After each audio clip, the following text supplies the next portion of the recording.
Welcome to the Four Brewers Podcast. My name is John Holzer, and as always, I'm joined by Jason Harris and Greg Nagel. And Tim Mather might be showing up. He's supposed to be here, but he seems to be running a little late. So if he just pops up magically in the middle of the show, you'll know why. This week on the show, we are concluding. We are concluding our journey through the alphabet of beers.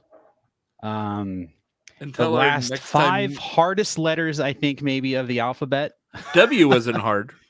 Yeah, W, Weinstefaner is the first one. There's a lot of W options. Yeah. But the rest of them, yeah.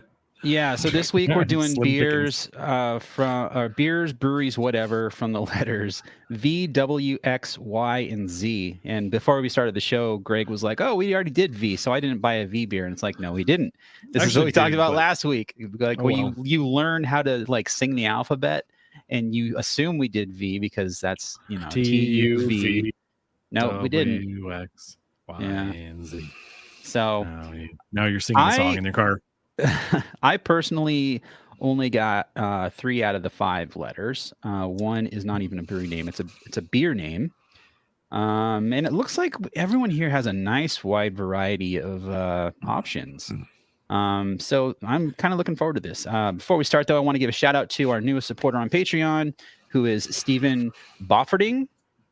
Bofferding. He's our newest supporter at the $3 level. So thank you, Stephen. Again, the glassware is on its way out. I gave us a week for everyone to get their addresses in order, just so you don't, just in case you don't know, on Patreon, when you first sign up, they ask you for your mailing address for things just like this, not because Patreon wants to send you things, but because we want to send you things. So if your address isn't on Patreon, just make sure you add it.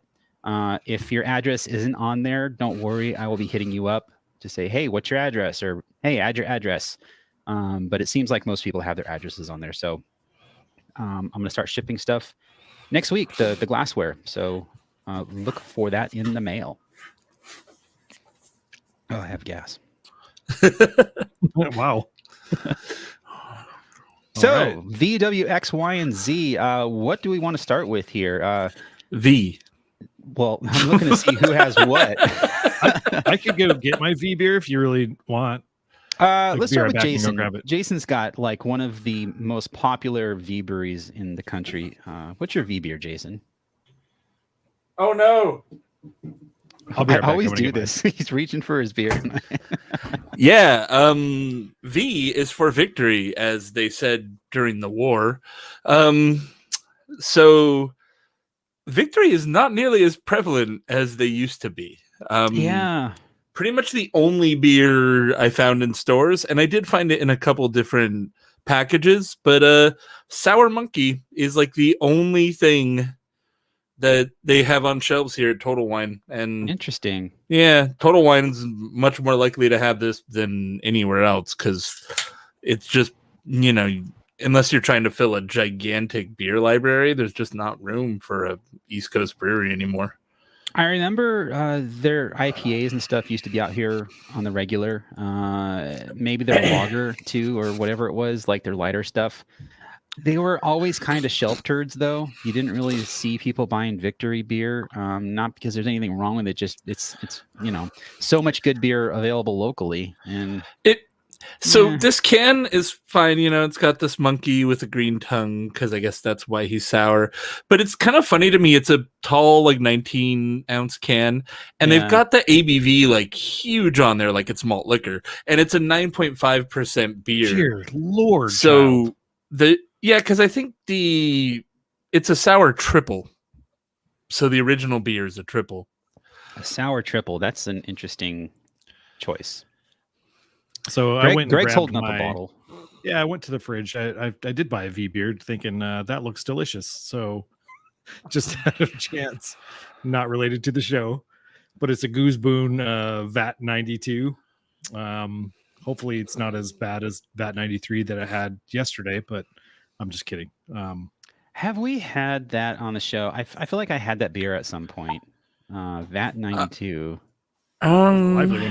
I don't think so. I don't remember having it. I don't know why it sounds familiar, but it does. We've had Goose Boon, I believe, but I don't know. Oh, if it yeah, was- for sure. I didn't know they had specific vat releases. That's kind of cool. But yeah, it pours super fluffy. Really Is there lively any beer. details on that beer that you know of? It's just like it's It's got microscopic writing and it says Goose Boon.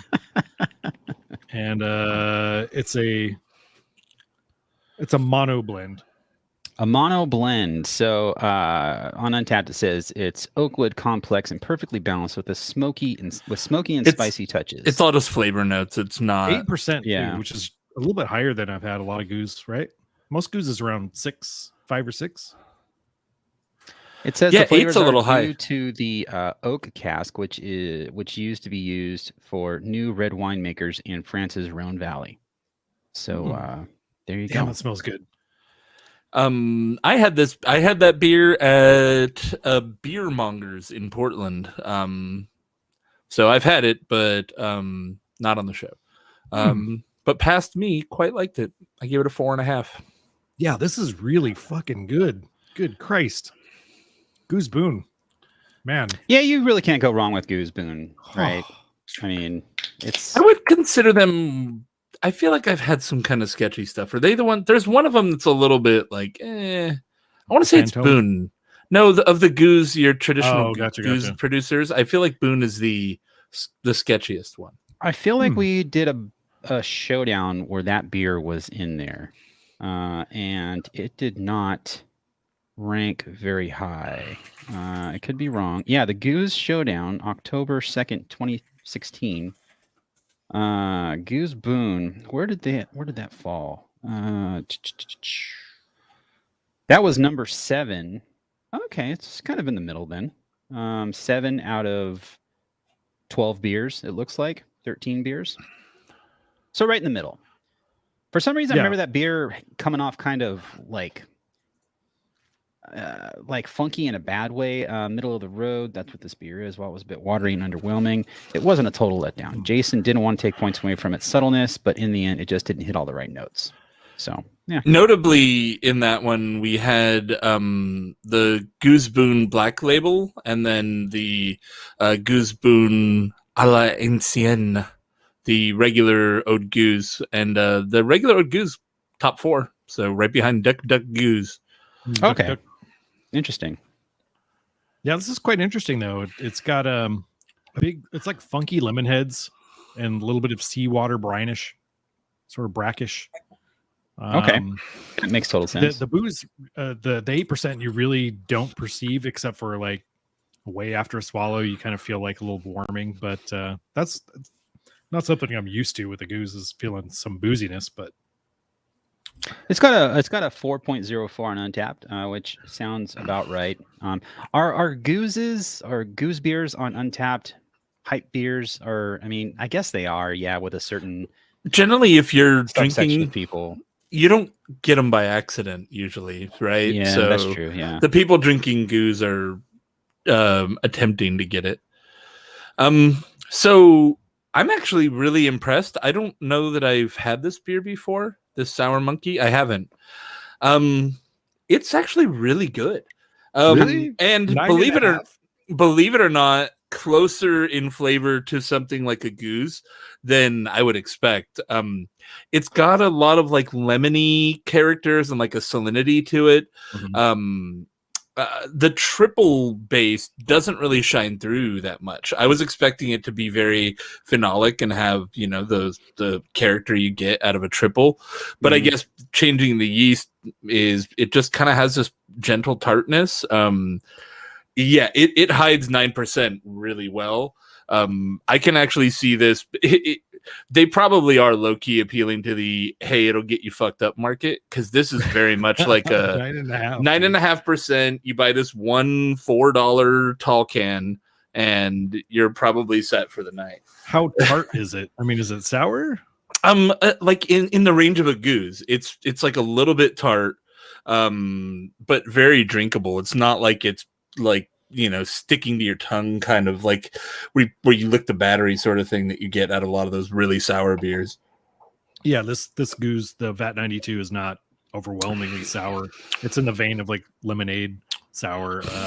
And there's not a. I'm looking for acetic, and there's no acetic notes to it at all. Like that gut burning sourness, it doesn't exist. Yeah. It's good. Well, I didn't say what my V beer was, so I'm just going to jump right in.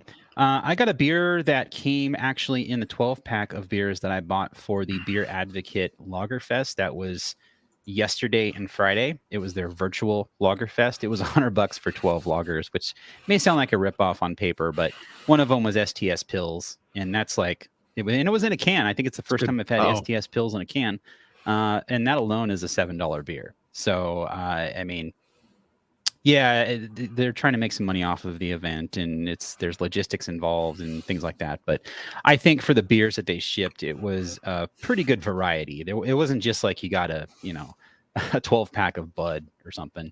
It was an eclectic mix of takes on different lagers. That being said, that does bring up, though, I really feel like craft lager has a pricing problem. Like, you don't need to directly compete with 30-pack pricing, but like it costs me the same to get a 6-pack of IPA as a 6-pack of fucking 5% Pilsners, right? And like the materials cost on that IPA is so much higher. Like the actual production cost is lower, and they're just selling it marked up. When I was in Minnesota, there was a brewery out there. Beer was just called Minnesota Gold. It was $10 for a 12-pack of 16-ounce cans. Nice. And it's like, well, yeah, that'll convert. That'll grab over your Bud buyer. That's pretty much price competitive. But then I saw an 18-pack of 805 at 7-Eleven, and they wanted $29 for it. Yeah. And a beer like STS Pills comes to mind. I mean, it's a great Pilsner, but is it worth $7 a can or a bottle for a 500 ml bottle? Hell no. No, it's not. And I get it, like it's hype and people are gonna pay that price anyway, so why not charge it? But I agree with you, Jason, and I think there's also some, there's more expense in brewing lager if you're doing it the right way, where it's sitting for 4 weeks and actually lagering in a tank, and you're doing it the right way, blah blah blah. But does that translate over to the same price as you'd pay for like a 6-pack? Pliny the Elder? Look at STS Pills. It costs the same as Pliny the Elder, which has... Okay, yeah. You're right. I was going to say a 6-pack of Swamis, which uses significantly more hops and whatever, even though it probably takes... obviously, it takes less time to make. But yeah, I can see how craft lager would be more expensive than...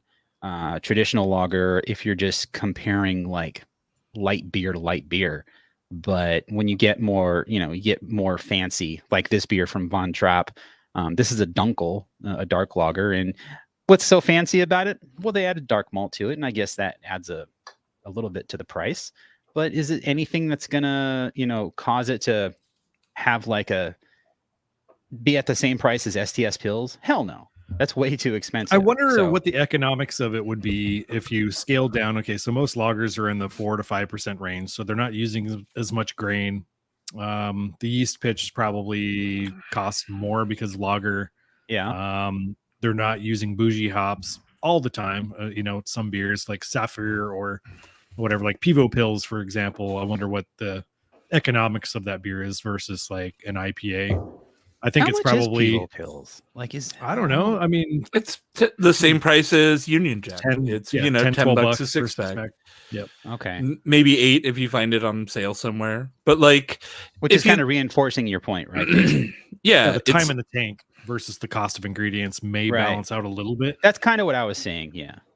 Like if you think of it at a homebrew scale, right? A lager kit on a 5-gallon scale is going to run you like $30, maybe less. Probably, yeah. And an IPA recipe is going to be 60, 70. Almost double. It's almost double the materials cost at a homebrew scale. And it's probably the economics are a little different at a major scale, but it's still the raw cost should be way lower. I think it's just more like that's our price point. We put whatever we put out at that price point, and that's that. I feel like this would be something like worth talking to a professional about, like on the scale of Firestone Walker. That, I mean, even like a smaller brewery like Society, who's making their light beer, that's at a pretty good price point. Like, just to get their point of view on it, because I get material cost between a light lager and an IPA, but there's also that downtime where it's just sitting in a tank lagering. And I think an important thing to remember here as the lager enthusiast too is that how much of lager's market position is really just dependent on branding and pricing, right? Like if you ask your average person what the world's shittiest beers are, they're going to say the cheapest beers, regardless of how those beers taste. that's right? true. The beers that have been positioned as the entry level cheap beers, everyone's like, oh yeah, that beer tastes like garbage. But this Bud Light is a premium beer. Price point adds like a perceived value to it. Right, which is what import lagers have done forever, right? Hey, this costs more, so it's better, even though Stella Artois may not be appreciably all that different than what you're comparing it to. So I bet you a lot of that is at play there, which is that if you priced it cheaper, then people will think it's less valuable. Whereas if you keep your 805 at, $10 a 6-pack, then people go, well, this must be better than that other stuff that's only $6 a 6-pack.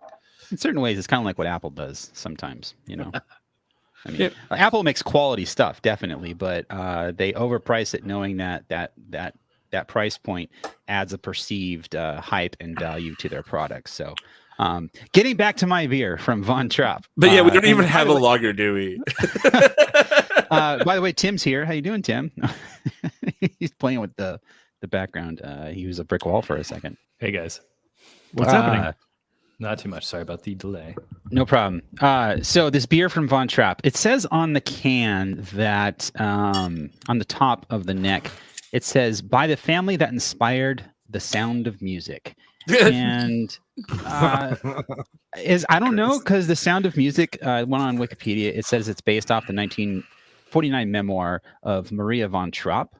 And the story of the Trapp family singers. I have never even seen the Sound of Music. I know what the Sound of Music is, but I've never seen it. Yeah, I've never seen it either. I have no desire to see Sound it. of Music? No, I'm it not going to see it. It looked pretty It's lame. a classic, dude. That was one of my son's favorite musicals for a while. We watched that thing so many freaking times, and I mean, we know all the songs. A deer, a female deer. I'm not really a musical guy. Look, I know all the things. It comes up constantly. Yeah, I know this song. Apparently they have a brewery in Stowe, Vermont. There you go. But this beer is, like I said, it's a Dunkel, a dark lager. It's coming in at, I have it in my notes here, 5.7% alcohol by volume, 22 IBU. And again, this was part of the 12-pack that I got for the Beer Advocate Lagerfest.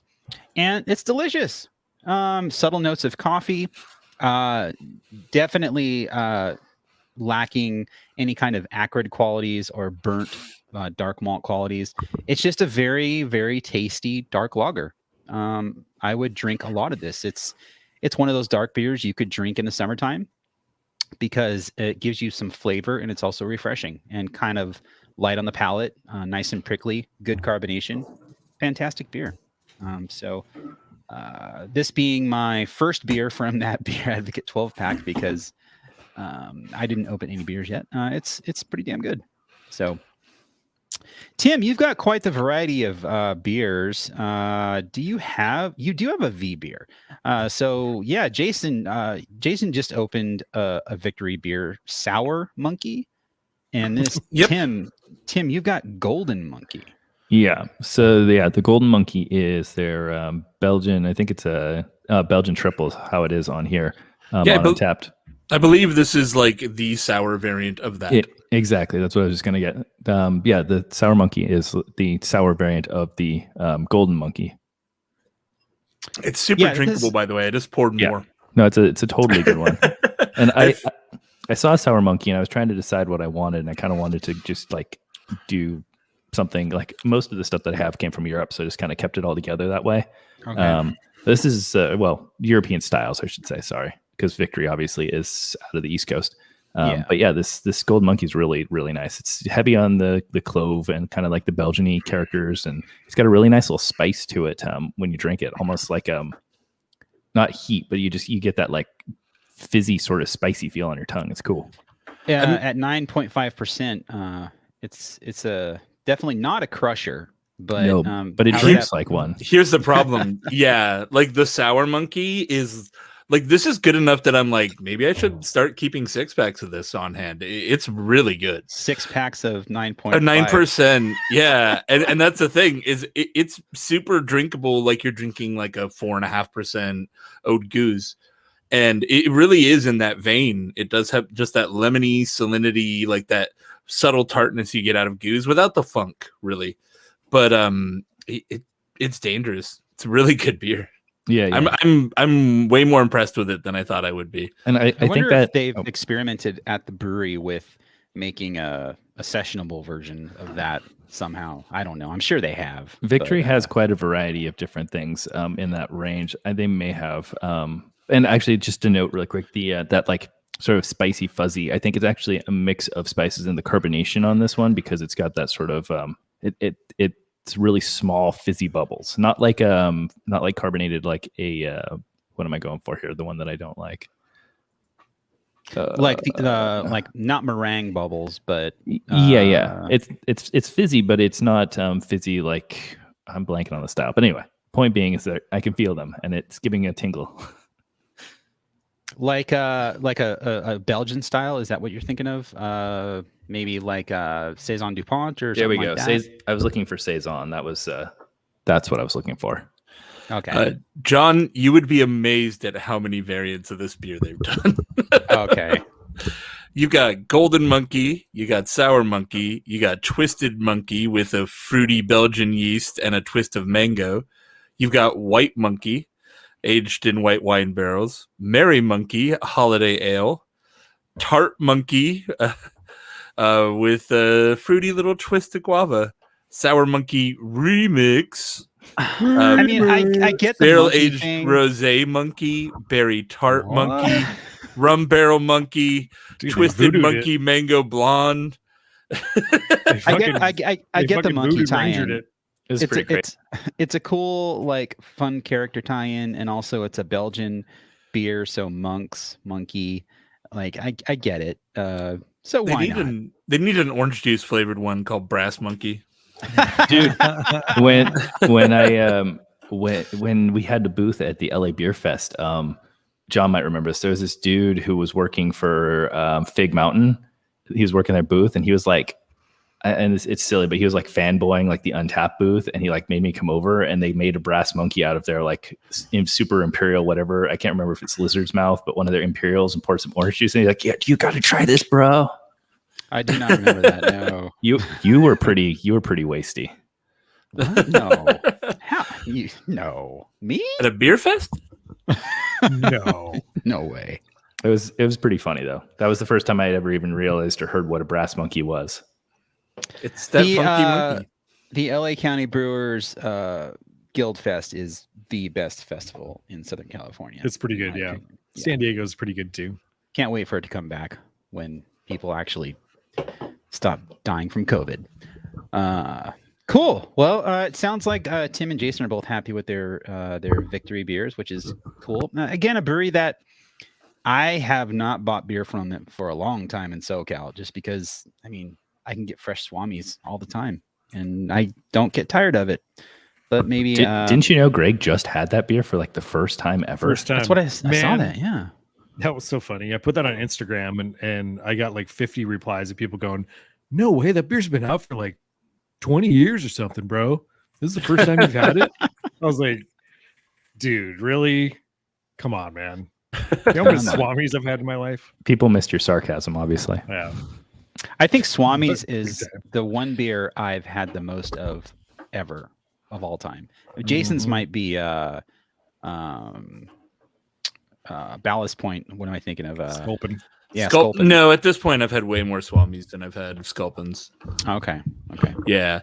Because Swamis is always in the mix with Sculpin, but that was, it's been 5 years now that Sculpin really got out of the rotation. So Yeah. Hey guys, really quick. Am I sounding okay? Sorry to, You're cut fine. in. You're fine. Yeah, you sound fine. Okay, cool. The recording levels on Audacity seem really low. Now you sound good. You Oh, sound you know good what to it's doing? us. Because I've been recording the show on the built-in mic. Awesome sauce. Well, it's a good thing I have a backup track with StreamYard. Should I switch over? Yeah. Nah, just Should I start? Yeah, Well, I can start a new recording really quick with that. go for it. Okay, I'm sorry, just gonna. guys. I mean, you can, but I'll just use your StreamYard audio. That's why I do it. So that's why we pay for it, in case people fuck up. Yeah. Oops. It happens. Don't worry about it. It happened to me once. Yep. Boop, boop, boop, boop, boop, boop, boop. Whenever you're ready, Tim, let us know. Yeah, we're good. Oh, that's much better. Okay, cool. W.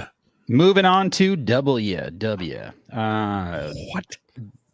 Like Jason said, perhaps the one letter of the alphabet that we could all find beers from breweries. Yeah, W. I'm going to start off because I tend to throw it off to you guys first, so I'm going to go first.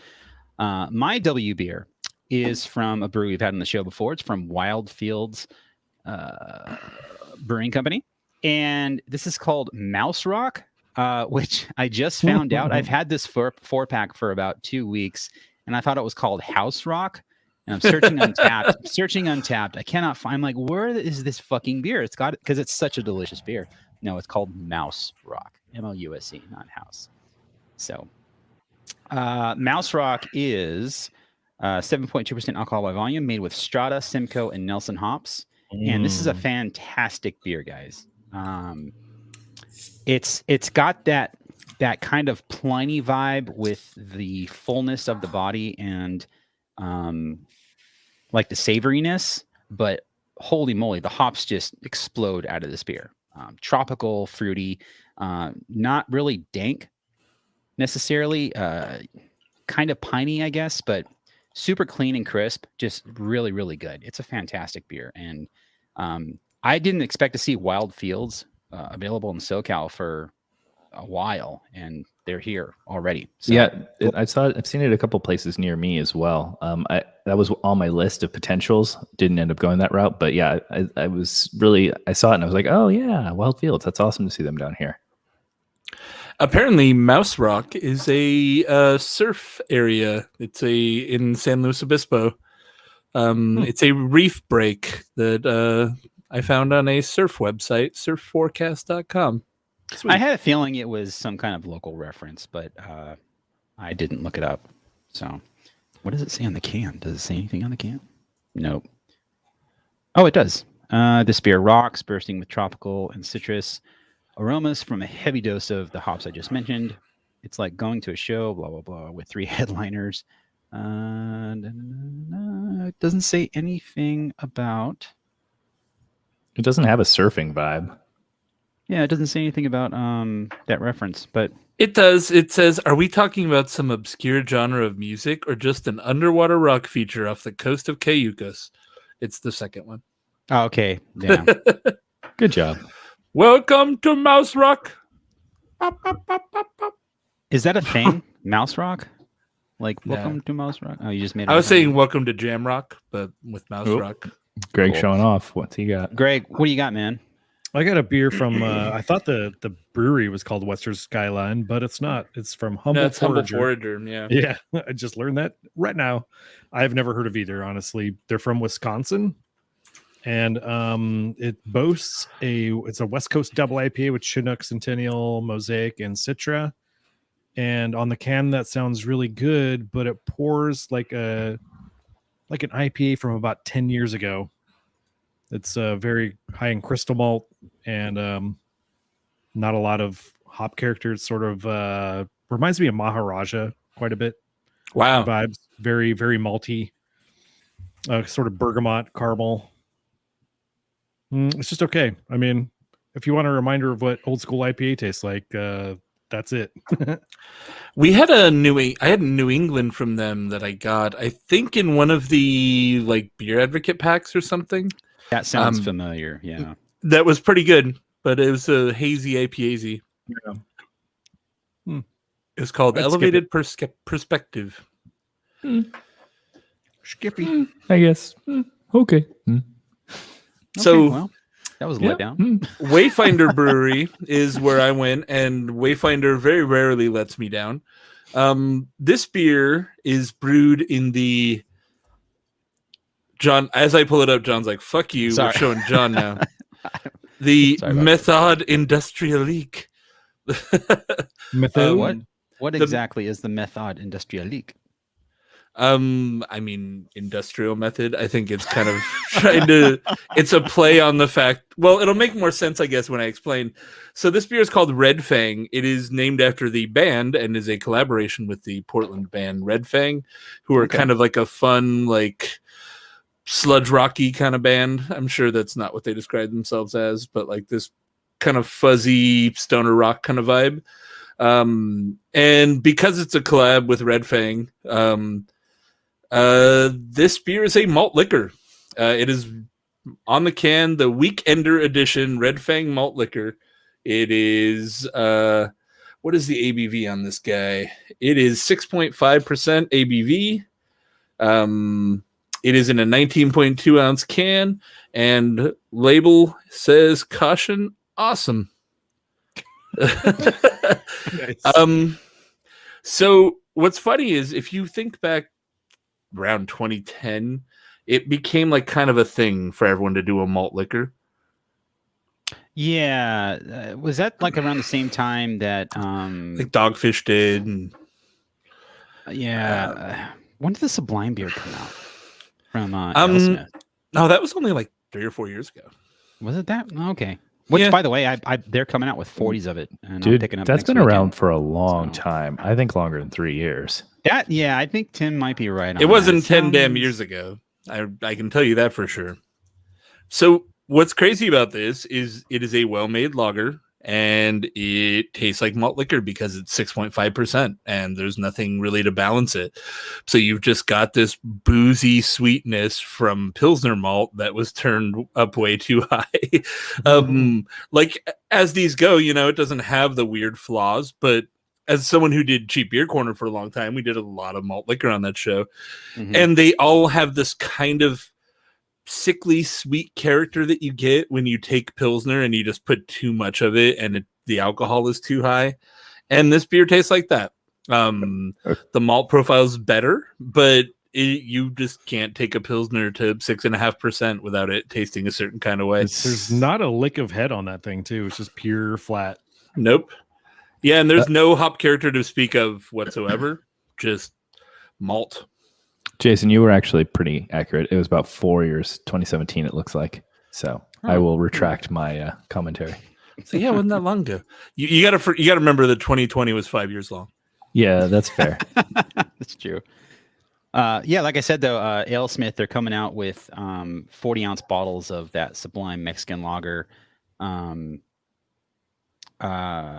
next weekend for their anniversary. Their what is it? Their 25th? 25th, I think is what I said. Yeah. All right. So, only on Patreon, Jason and John are gonna play Edward 40 Hands with Sublime. Oh my God, yes, please. Dude, I thought about doing that. I bought 2 40s. Jason, if you want to also buy 2 40s, we can do a little road trip to San Diego, pick them up, and then do a little live stream from the house, like Dig style, right? I got too much fucking shit on me. Edward 40 Hands with 2. Yvonne would hate me. I've never actually done that. Oh Neither man, have I. you'd have to drink them so fast because they get warm. Really fast. The Yeah. idea, right? Oh, Tim, what do you got some, from W? So for W, I went a little classic here. I've got the Wine Stefaner. Oh, there it is. the oldest brewery in the world? The Wine Stefaner Original Premium, which is delicious and refreshing. I mean, that's the first brewery that came to mind for me for W, even though I don't have Weinstefaner. It's the most popular W brewery, I think, in the world. Quite possibly. This Definitely is the oldest W brewery. This one's classified in as the a. world. Oh, sorry, this one's classified as a Helles Lager. That's 5.1%. It's really smooth. I forgot how delicious this is. Yeah, you can't go wrong with any Weinstefaner beers. They hold up in the bottle, and they have great packaging technique and importing capabilities. Like I haven't had a bad one from them. Probably one of the best imports. I mean, Bitburger still holds up in a can, but Bitburger is just one beer. They have like a whole lineup of hefts. Did somebody say Wenstefaner? Oh, you got the Crystal Weiss beer. I've got the Crystal Weiss beer, which is not a style that you see ever. I can't think of another one I can buy. Style, no. Yeah. You're like, I want wheat, but I love the clarity of a lager. Yeah, it's essentially just a filtered wheat beer, right? Like Crystal Weiss beer. Yeah, if you got the gout, you're going for the Crystal Weiss because you don't want that yeast. There you go. It's like quicksand. I don't know how many times I've had the Weihenstephaner original. That's what you have, right, Tim? The Weihenstephaner original? Yes, sir. But the Crystal Weiss, that's the one I tend to always go to. It's like, it's got a great body to it, but it's kind of like a wheat beer that has all the flavors of a wheat beer, but it's not as like viscous, and not that Hefeweizen is heavy per se, but it comes off just a little cleaner and snappy. I have a backup actually. I have the Hefeweizen, the Dunkel. The Hefeweizen Dunkel, yeah. I actually couldn't decide between this and the Dunkel. I went back and forth, but I ended up getting the Crystal Weiss beer. I like saying Dunkel. John was pretty dead on accurate. It tastes like a traditional Bavarian Hefeweizen. It's got that banana flavor. It's got that wheat character in there, but like John said, a little bit less malty, a little bit less body to it. But it still has all the flavors of a Hefeweizen. Yeah, it's just a little cleaner. Yeah, I'm a fan of the Crystal Weiss beer style. I mean, there's really no incentive for breweries out here to make that style, I guess, because it's kind of a niche style, you know. If it's like it's a wheat beer, but it's clear, isn't that cool? And most people, I guess. What's Jason, so cool about that? Jason, did you hold your glass up? I may have missed it. Yeah, how crystalline is it? Oh, you can see it's crystal. Oh no, it is. If you told me this was a light lager, I would believe you. It is like the only cloudiness you're seeing is condensation on my glass. It is crystal clear. And I want to say, like, I think maybe the original style was called Crystal Weiss beer, not because they filtered it, but because it was kind of cold lagered for such a long time that maybe the yeast, you know, and whatever else just that was in suspension dropped out, and that's what made it unique. Nowadays, you could probably just filter a wheat beer and say, "Hey, it's a clear wheat beer," and that's why I was saying, like, what's the big deal? But getting a wheat beer to get, you know, especially if you're using Hefeweizen yeast and the traditional, you know, malts that are involved with that beer, getting it to go clear naturally is kind of a feat. It takes a lot of time to accomplish. Could I pour the Hefeweizen through my Brita filter? You could try. Probably, dude. You should. You got a Crystal Weizen. You'd have to. But, I mean, you'd have to put it back in the soda stream after. Probably, if you translate Hefeweizen like word for word, it means yeast wheat. Yeast and wheat, yeah. Yeast and wheat. according to Style Guide, it's just a filtered Hefeweizen.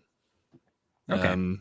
They filter it to remove the yeast, leaving it crystal clear, no cloudiness or hazy character.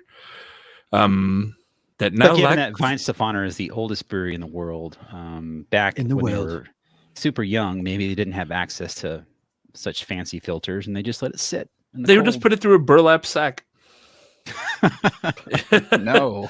Yeah, in the old times, they would dump over a barrel. They'd have a guy holding the sack, and he'd be like, "Oh," you're like, "Hans, hold it over the tank. Hans, it is spilling everywhere.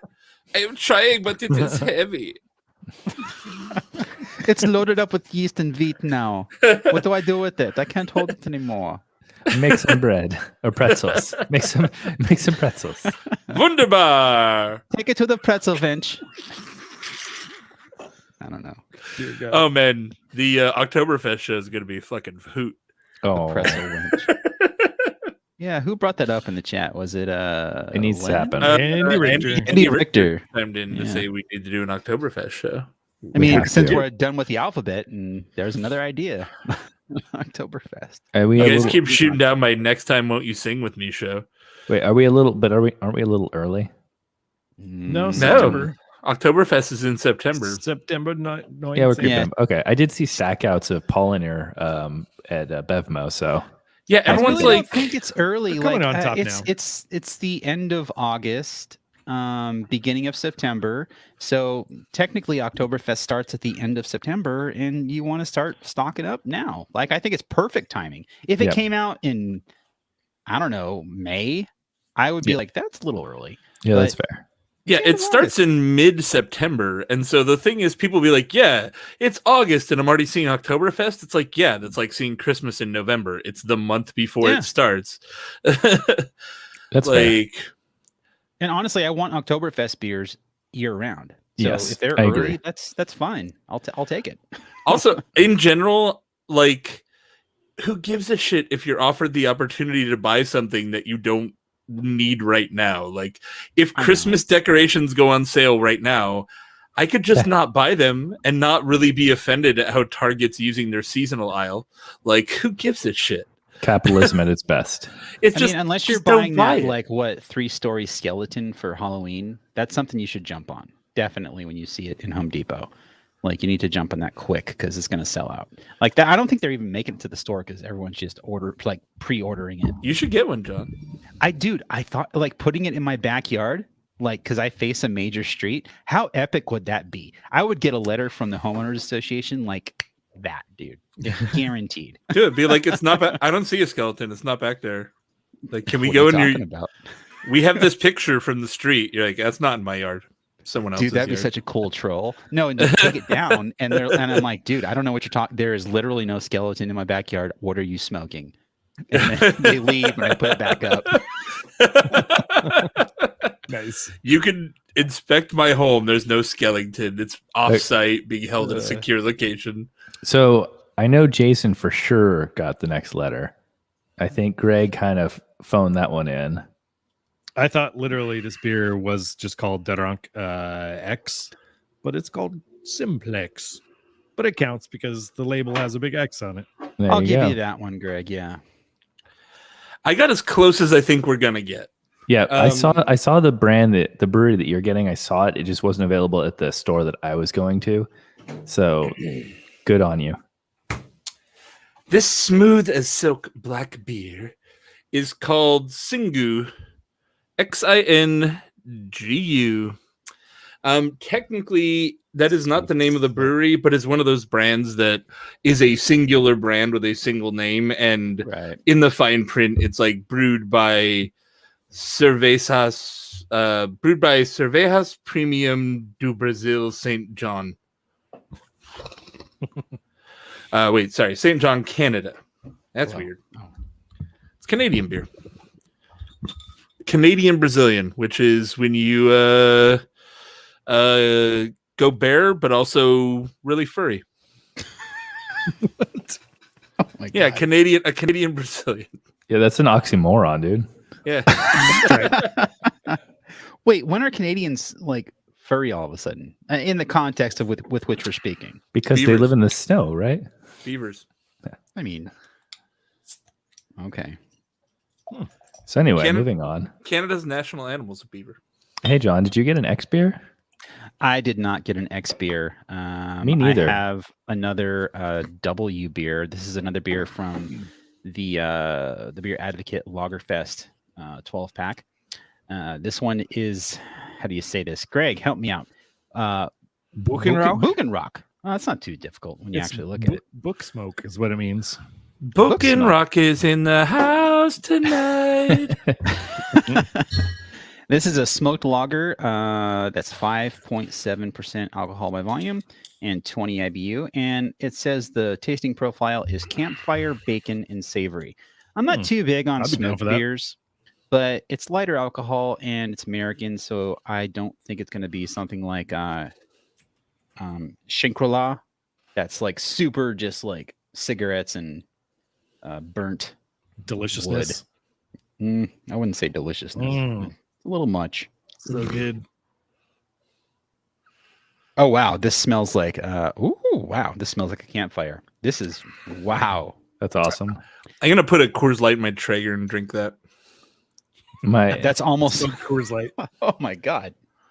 I too am Oh. lacking an X, and I do have a backup Weinstefaner, which was my plan to fill some space. But my let's see, a month or so ago, I saw a couple things on Tavor that I was like, I hadn't bought anything from them for ages, and I was like, oh, I got to get this. So then I got it, and as is expected, I'm like, oh, well, I have a crate going, so let's just add interesting things that I like as I go along. And Yeah, that's you know their how whole, it works, right? Yeah, that's their business model right there. So I ended up finally getting my shipment, which was delayed, and then nobody signed for it, and et cetera, et cetera. But in my latest one, I got watermelon cotton candy sour from Weldworks. And I'm really, if it'll focus on that, there we go. I'm really curious how crazy this is going to be.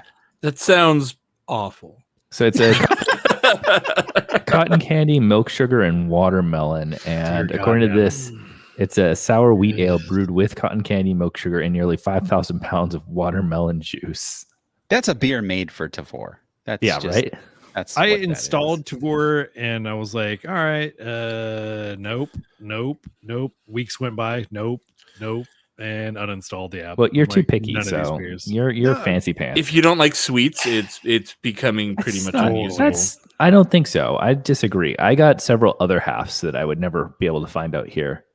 If you don't want hazy IPA, pastry stout, or fruit puree beers, Right. Tavor offers you like one lager a month for $10 a Well, single. I was just going to mention that. Yeah. One of the big reasons that I did is because they when couple years ago when we went to Nashville, and there is a brewery there called Southern Grist, and as far as I know, they don't distribute. But we went to their tap room just for the hell of it and had a couple of really fantastic, like over the top sours, like lactose sugar and strawberries, and, just all this craziness. And they were really, really cool and fantastic. And they had them on Tavor, which is the first place I've seen them available. And so that was kind of the gateway into it. So you're not wrong, Jason, but that's I was getting it pretty actively for a while, and then just more and more, there was less and less beer on there that I wanted to buy. And it's at the point where it's like, yeah, I just can't really. There's not enough on there for me that I want it. So Look at his face. Oh man. God. Kid in the candy store. It smells. It's like being at a carnival and getting a big old thing of cotton candy. Oh my god! Interesting. How do you make a cotton candy smell on a beer? Just a lot of sugar. I guess it The smells. lactose, I think, yeah. It literally smells like the first whiff that I had was all like that sort of really thin, sugary, fluffy aroma that like you either get the cotton candy or you get the bag of cotton candy like at Disneyland. You open it up and like you can take a whiff. Right. And I got that initially, and now it's kind of mellowed out, and I'm getting a little bit more of like the sour wheat aromas mixed in, but it's super interesting. I cannot remember the last time I've had cotton candy. I somehow know what it smells like and tastes like, but yeah, I don't know how you would get that into a beer. Like, there's got to be some kind of fruit characteristic to cotton candy where you can like emulate it with a. It says it was brewed with beer. It says it was brewed with cotton candy. But isn't it just sugar? Like, yeah, basically. Yeah, but they get those social media photos where they're shoving big bags of cotton candy in there. Yeah, they got a dude with a cotton candy machine and like just whipping up like big old balls of cotton candy, and they're just like fucking eating them into the fucking mash tun. Have you ever seen the videos of like the like cotton candy vendors in, I don't know, like other countries? Like I've seen these videos where like they spin it up on their hand and they like walk away from the cart and have like a 5-foot string of cotton candy leaning back, and they do like tricks and bring it back over. Yeah, that's cool. I just don't want to eat it. Like I've seen that, and that's amazing they can do that. But it's, I mean, if you're a kid, that's really cool. Like making like an Eiffel Tower out of cotton candy, and you can just nosh on it. But yeah, cotton candy is not my thing. I will say really quick, just to wrap up and let everyone else have all the time they want. This is actually really nice. It's sour, subtly.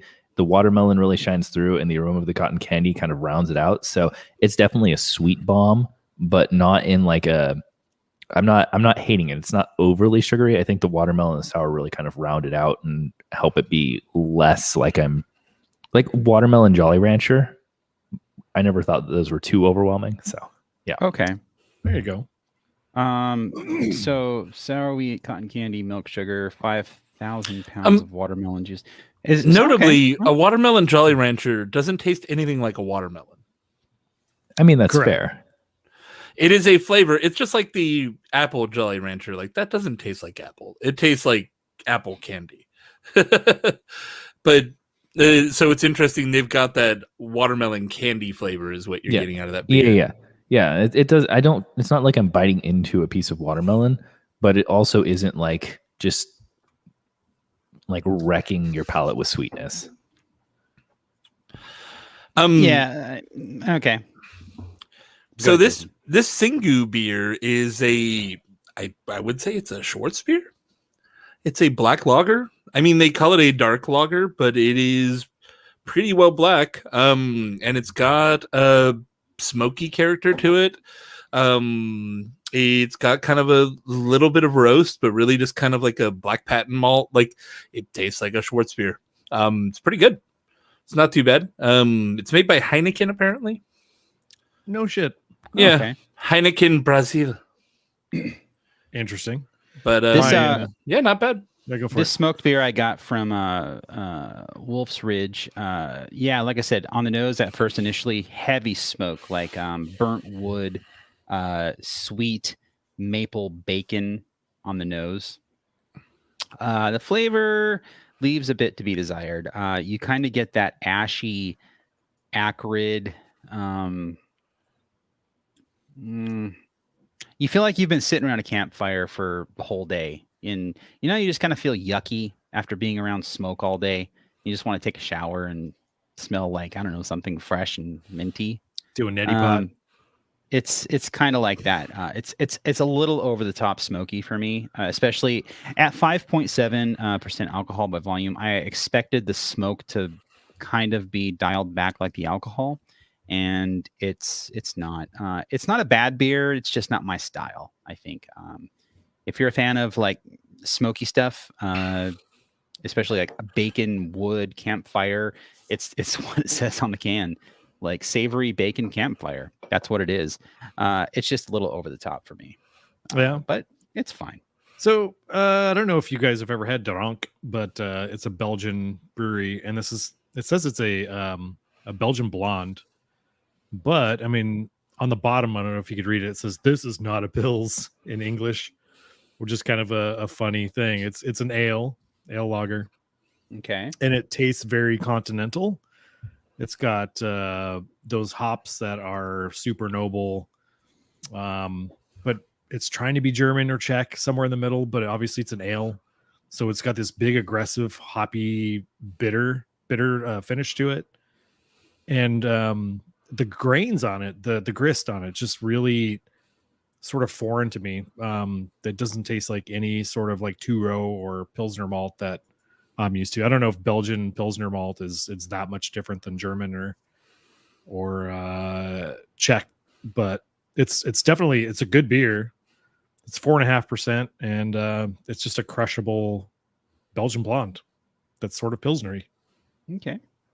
Yeah, we've had Durank on the show quite a few times. The last time was actually a very long time ago. December 24th, on Christmas Eve of 2016, we had their Pere Noel, and before that we had it on I'm sorry, no, that's wrong. That was the oldest episode. December 20th of 2017.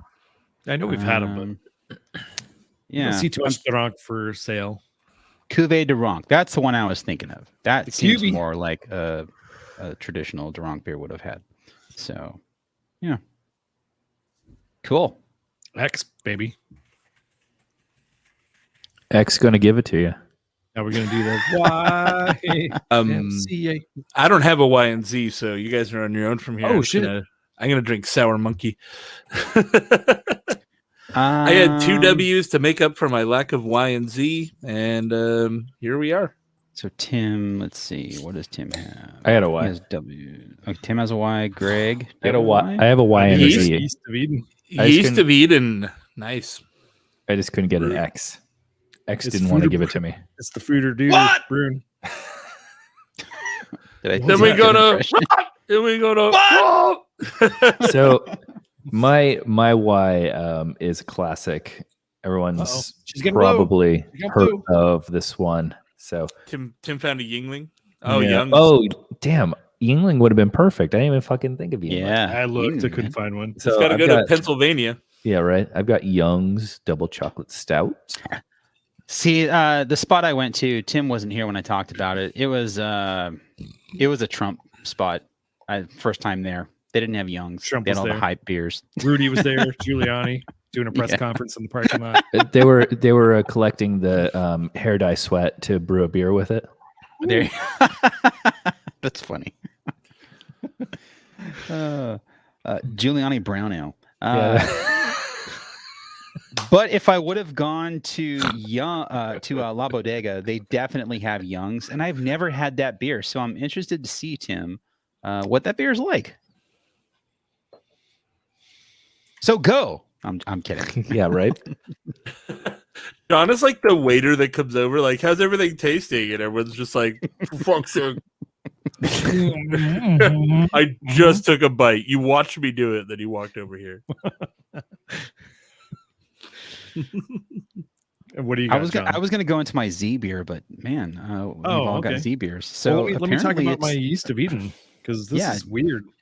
It's another green bottle. I've never had Yeast of Eden, I don't think. Yeast of Must be- Eden is Alvarado Street's Wild is, Focus yes. spinoff. Right. Okay. Yeah. That makes sense. And I'm super stoked to get this too. It was at Windsor, obviously. Fooder Brune, bros. You like the fooders? We like the Fooder, the four brooders. We like the duders and the brooders. I don't know what that means. For sure. But Sound it's- like dude, sound like Boomhauer off King of the Hill. I like the fooders. I like the moon and the June and the duders. it has a lot of oak on the nose, similar to like a Barrel Works beer does, which I appreciate. You know how Barrel Works has that like just big oaky French oak character on the nose, sort of vanilla meets just fresh wood.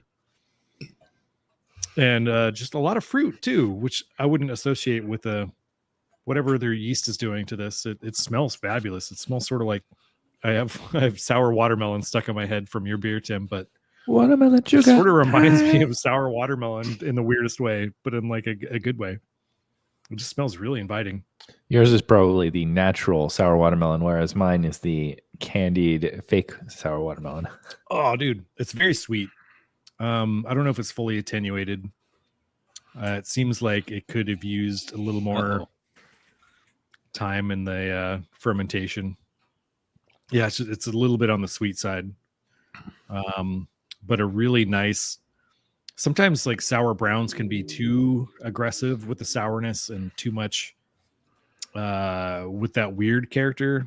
You know what I mean? Like sour browns are kind of like nail polishy or Yeah. that doesn't have any of this. It's just big oak and unfortunately just a little bit on the sweet side. So I think Lawfully from New Belgium is kind of the benchmark for sour darker beers or brown ales. Yeah, it's a sour brown. It's such a good beer. It's got a good balance of that tart, kind of fuller mouth feel, brown ale feel, without being too under attenuate. And yeah, it's That's a a tough. bummer. It's a tough. It's a tastes tough good. style. It's if a brewery's gonna, try to make a beer in that style, I applaud them. And if it's under attenuated, if you're getting that, I think that's a minor flaw, considering everything else that could go wrong with that style of beer. yeah, I mean, I would be curious to see what the actual finishing gravity it is. Obviously, I'm not going to finish the bottle, so I might do that and see what it is. But that's a bummer because otherwise, it'd be a really interesting beer. Yeah. Is it an under attenuation thing or like a carbonation thing? It could be a little of both. It almost crept out of the bottle, so there's a lot of carbonation sort of Oh, okay. residually in there. Well, that answers my question then. All right. Well, And it's yeah. there's a lot of carbonation in the glass. It's got a nice sustaining thin layer of head on top, but it just tastes too sweet. Okay. So Tim, how's that Young's? What is it? Young's double, triple chocolate in your mouth face. Now that you say that, I feel like you've had this beer on the show before. It's a double chocolate stout. That's a classic, man. Yeah, it's been around for forever. What's funny is, from what I remember of that beer, nowadays, like that beer is like, yeah, if you put the right malts in, they taste kind of like chocolate. And now double chocolate stout is literally going to be like, here's an Insta story of the brewers just throwing in 10,000 Hershey bars and Totally. and a bunch of Hershey syrup. Yeah, like it's literal now. It's literal Right. chocolate, where back then it was like, let's see get the perfect blend of malts to make it taste like chocolate while still tasting like beer. Yeah, I mean, all of those pastry stouts are very literal beers. They're like, here's our Almond Joy beer, and like, It's it the tastes point, just like right? Almond Joy. So this one, it's less in your face per what you guys were just saying. It's not like I'm eating a Hershey's bar. It's got that subtle sort of bittersweet chocolate meets roast. So I want to say almost like a mocha latte, but less like maybe if you made it with like more of a bittersweet. So you're getting kind of that dark chocolate with a bit of roastiness to it on the aroma. That makes sense for a beer, totally. Especially considering like it's such a classic beer, like that. Yeah. And then as far as flavor profile for me, it's got a slight bit of sweetness, not much. The chocolate it's there, but not overwhelming in any way, shape, or form. It has a very classic stout feel. You're getting a little bit of chocolate, a little bit of roast, but realistically, like just like a nice, smooth sort of dark beer. It's a classic. It really is. I want to revisit. You're making me want to revisit that one, Tim. It's been a long time since I've had it. I think long enough ago that I think it predates my Untapped reign, because I've never checked in on it, but I've definitely had it. Yeah, I've seen it in cans recently. It's If you go to definitely Untapped, a good selling. There's pictures of cans and bottles. Yeah, I have not seen this in cans. I mean, they say it's brewed with chocolate and natural chocolate flavor, so it's probably a mix of both. And I guess this is maybe a Best By date since this is coming up, but it's got a November 29th of 2021. Yeah, that's best enjoyed by, definitely. I mean, natural chocolate flavor. I don't know what that is. Just use chocolate, like baker's chocolate, or I don't know. Yeah. Yeah, considering I've never had this beer, I am going to pick it up the next time I'm at La Bodega just to try it out. I have a feeling I already know what it's going to taste like. It's because just looking at the bottle and knowing the history of the beer, it seems like it's going to be kind of on the thin side. Yeah, it is. Little roasty, maybe a little sweet, just kind of like meh all the way around. Me, an asshole. I'm like, these are like the old school guys that just do it with malt, not like new guys. This beer is made with real dark chocolate and chocolate essence to complement the chocolate malt. So that's why there's double chocolate, because they actually added dark chocolate to it. See, this is getting deeper. So they said it's made with real chocolate, and I questioned that. And now you're like telling me it's made with chocolate essence. Well, it's both. The hell's chocolate essence? Yeah, chocolate malt, chocolate, and chocolate essence. It's like a spritz. Butter. Oh, when you search for chocolate essence, it's just Amaretti milk chocolate extract. Corn? Literally Amaretti, the the Amaretti extracts are all over the chocolate essence. It's just natural chocolate flavor. Well, still gonna try it. It's a beer that's worth trying. It's a classic.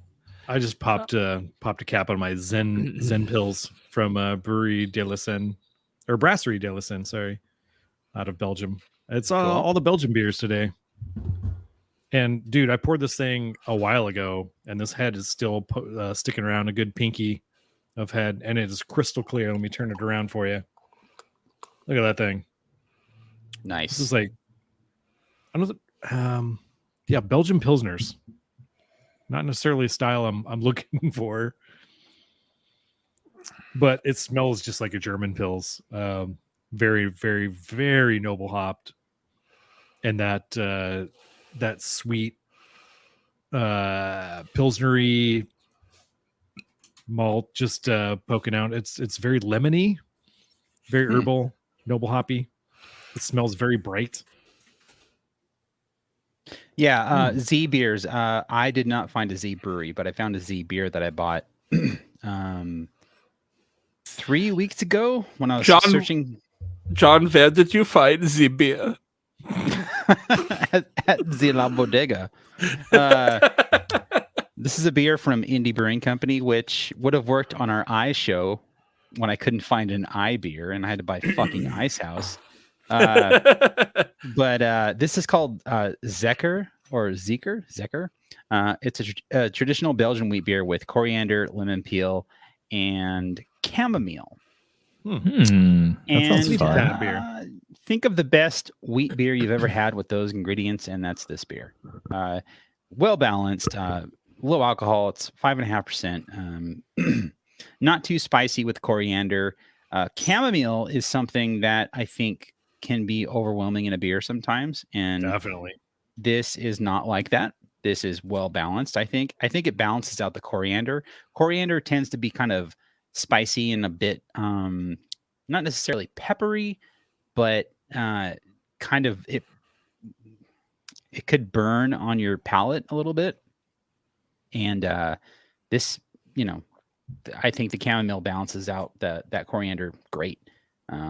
This is a crusher. It's really good. Indie Brewing Company is a brewery that I think is flying under the radar. Dude, Indy is awesome. Yeah, There's some this is good, fantastic. some good people. And they're independent. Where are they in? I know they're in LA, but I'm trying to figure out where They're are like in just Boyle LA. Heights. Their Oh, room dude, Boyle Heights is dope. It's right there on It's- the can. Boyle Heights. if you're in Arts District, it's like just east over the train tracks in the river from Arts District. So if you take it's the not old far. school bridge right across Oh, right man, across. a good Yeah. foodie adventure too. Go to Boyle Heights and hit up Los Guisados. It's like a guisado sort of taqueria that has that super juicy meats and the red soaked corn tortillas, and then you dip them in the consomme. Dude, stop. Oh, You know, and then I you go to gotta Indie say, Brewing and you're set. You're talking about tacos now. Tacos. And I really think this beer would pair well with some spicy tacos. In some tacos. Tim has blank face. Yeah, if you're That was a beer festival that we had. I forget the name of it, but It was a brouhaha thing. Tacos. some taco fest or something. I'm here eating some tacos. I was actually eating tacos, by the John way. did a live ad read where he's like, He's like chewing. I mean, some masticating. tacos. Yeah, I was masticating for an ad. But yeah, it looks like from Google Maps, Indie Brewing is within like a very, very short drive from Boomtown or Arts District. Yep, it is. So, yeah, I gotta check that out. Dude, I'm down to do a little road trip. Boomtown is another brewery that I want to go to. Wait, is Boomtown still? Yeah, okay. I was mixing him up with someone else. Yeah, sorry. Because their beer is here in the IE, but it's not really ever fresh. It just kind of sits, and I feel like Boomtown I've heard good things about them, and I want to actually go to the brewery and try their beers. I never buy their beer here because it's always outdated, and I don't want to be disappointed by old beer. So that'd be a fun stop, Indy and Boomtown. And sure. guisados. Well, Hold Sorry, on, they're not vegan. thanks, Dr. unfortunately. Zach. John. Hold on. Do you have a Z? This is my Z beer. It's called Zecker. Yeah. Oh yeah, the Zecker. Sorry, my bad. Yeah. I'm totally paying I couldn't attention, find promise. a Z brewery, so Zecker is there a the Z next brewery? best thing. I have no idea. Tim but- has like 2. really. Well, I only brought one with me, and I guess you can technically say once again it's not a Z brewery. It's like a brewery, but the brand, but the city. So I'm popping Polish over. beer. I'm popping over to Poland here. That's a Vi- get. All right, Tim, you got to pronounce that. Zviets. It sounds like you practiced that It's too. ZHI. Well, the pronunciation is ZHI-VIETZ. So I'm gonna go with Zviets. All right. I think that's right. Sounds good right. job. So it says brewery Archducal. So it's the Archduke's Brewery in the city of Zviets. Which was Tim's our senior Poland correspondent now. yeah. Oh, Let's see. It founded in 1856. So it's only brewed in this city. They are part of a group, like the Zviets group, which is a whole bunch of different breweries. And I guess Heineken, like Dutch Heineken, owns like 65% or something. I don't know. I was reading. There's always something. Damn it. It's always Heineken. But especially with Euro beer, I mean, like a lot of Euro Yeah. beers have that sort of tie-in somehow. So this is a pale lager. It's 5.6%, and honestly, it's just if I were to go anywhere in like Eastern Europe, I feel like this is the flavor that you would get from a lager. It's I don't know. It's fine. I mean, it's pretty good. It's a little sweet, but not like sugar sweet, just like kind of like a natural. Yeah, I don't want to hear that. That's not what I want. I want my lager to be clean, light, and crisp, not have a lingering sweetness at all. Well, it's clean, light, and it does have a little bit of like There it is. a little bit of sweet. But I mean, for something that's been around for a long time, and like I'll be honest, like I desperately want to go just trek through Eastern Europe and just drink all the Eastern European I'm down breweries with that you. like you never heard of, Yeah. you know, just like all the random like, oh, somebody's got like a keg on the back of a truck on the side of the road. Let's hit it, you know? Let's do it. Yeah. Where'd you get this beer? Bevmo.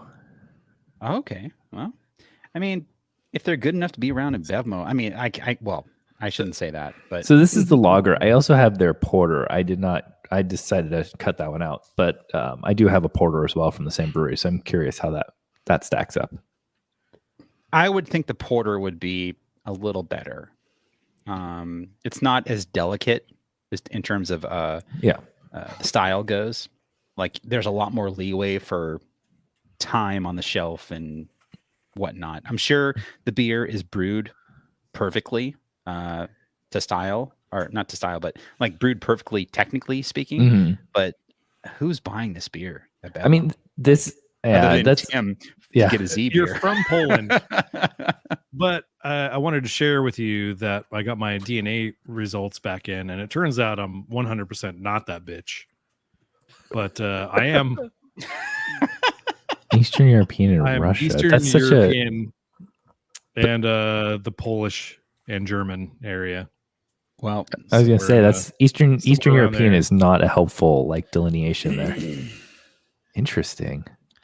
Greg's our new Polak friend, is what I'm Yeah, reading. here's the hot spot. Here's the Polish nip of the whole map where my family's most likely from.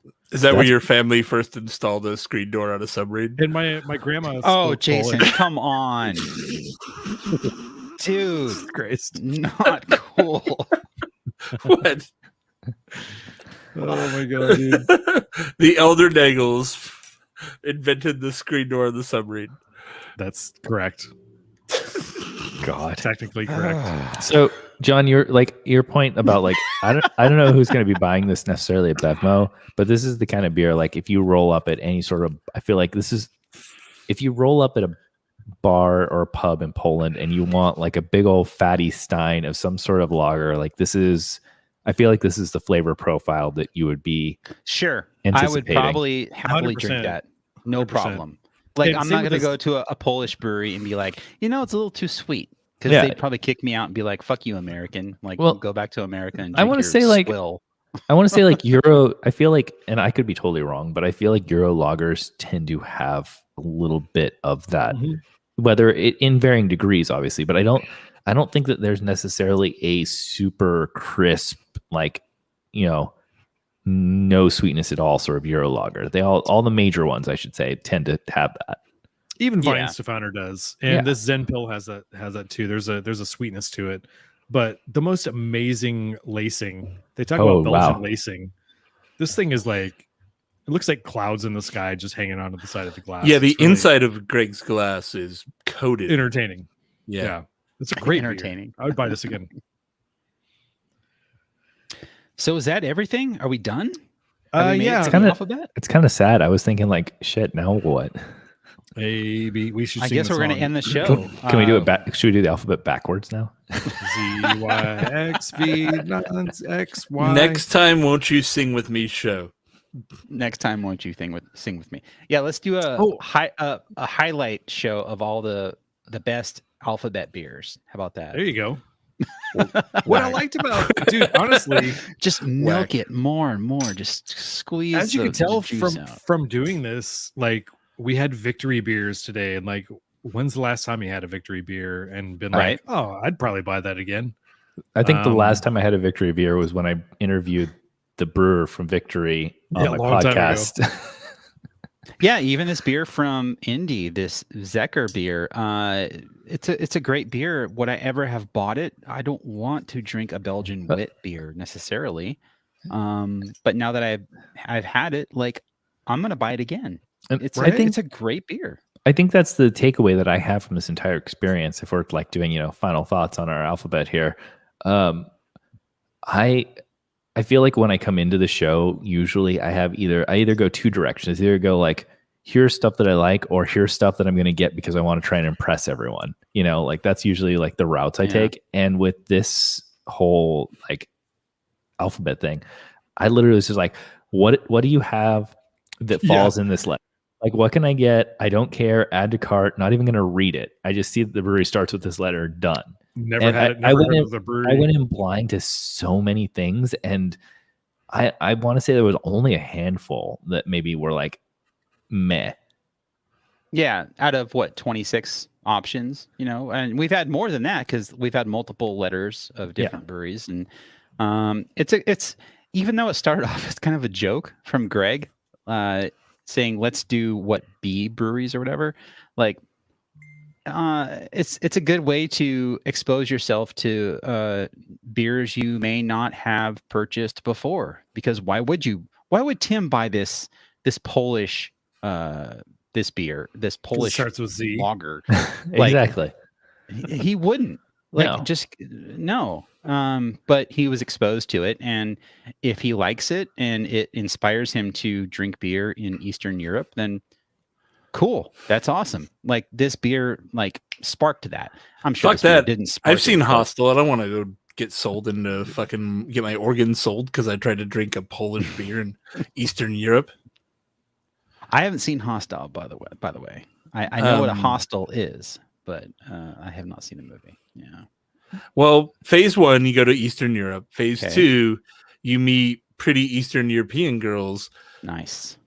Some things happen. And now your sex. organs are getting sold on the black market. You think you're gonna. You wake up in a bathtub full of ice. But then your organs get sold on the black market. Yeah, that's not worth it. Yeah. Is there any Eastern European beer involved in that whole process? Maybe. No? When you meet them at the club, I guess if there is, then maybe it's worth it. Yeah. Well, I think overall, this was fun. This was a cool way to expose ourselves to new beers and breweries. I encourage other podcasts to do the same. The Beerists. I think they'd have a lot of fun with this show.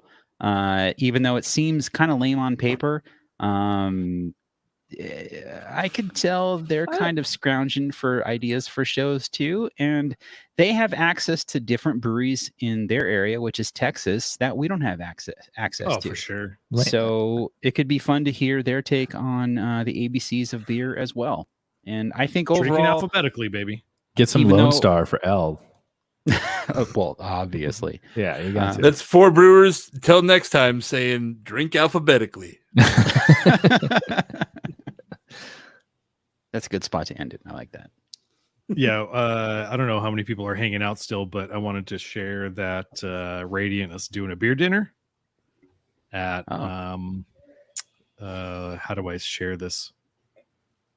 Why won't it share my screen? Hang on. There we go. So this is the menu that just came out today. It's on September 1st.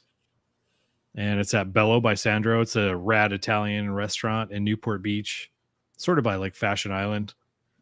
And this is their first beer dinner and Radiant's first beer dinner.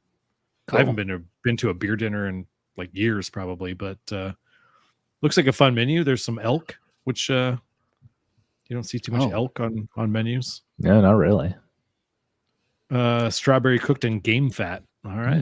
If you're a vegan, Ross. this is not for you. John's Wow. going. He's on it. No. Since It looks like a fun menu. Since we're wrapped earlier, John, are you going to use the other audio, or should I even bother uploading? Because mine's kind of fucked. So. Nah, just don't worry about it. Okay, my bad. Yeah. I'll be No, better. it's all good. Like I said, that's why there's a backup. That's why we pay the extra. So Yeah. Okay. Well, that was fun. So should we do Oktoberfest next week? I'm Yeah. down. Fuck yeah, man.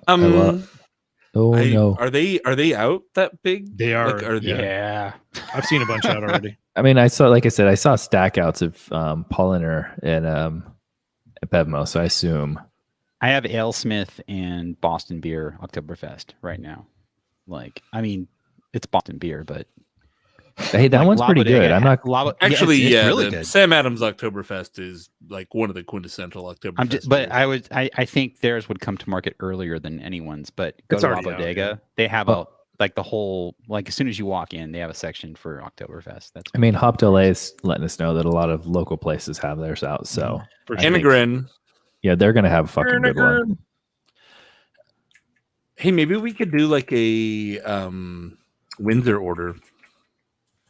that's a good idea. Yeah. Let me talk to Scott and see what he recommends. If anything, that way we could all kind of get the same beer. That would be Greg, sweet. if you can talk to Scott and have him divvy up 4 Oktoberfest beers and ship them to us, like, we'll pay him, but Yeah, for sure. that way we don't have to like do the. This episode brought to you by Windsor Home Sure. Brew Supply. I mean, let's just give Absolutely. him a shout out and call it a day. Well, I'll Not give him that a you shout don't out either already. way. I'll also pay him though because he needs Yeah, the for money. sure. So No yeah. worries. Shipping 4 ways is pricey. Yeah. Cool. Yeah, let me know if you. That would be amazing. Otherwise, I'll go pick up some stuff. Sounds Anyway. bueno.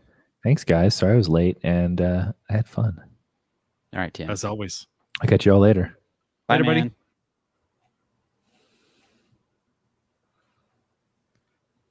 I'm exporting my audio.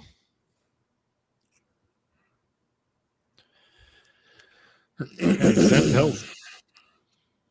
I'm gonna buy more of these. These are like $3 Nice.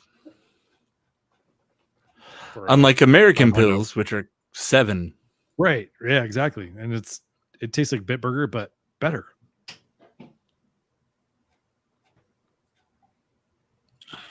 Hey-o. Boo, boo, boo, boo, boo, boo.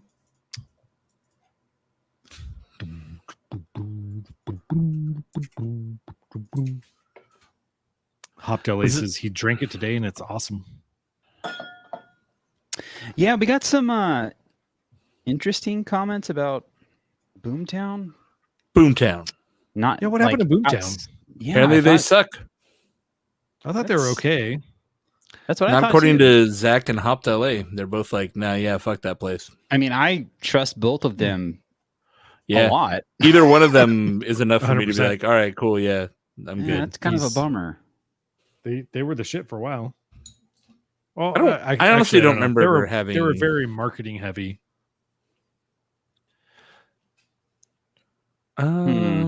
They sent me a bunch of beer at one point, and I was like, they're okay.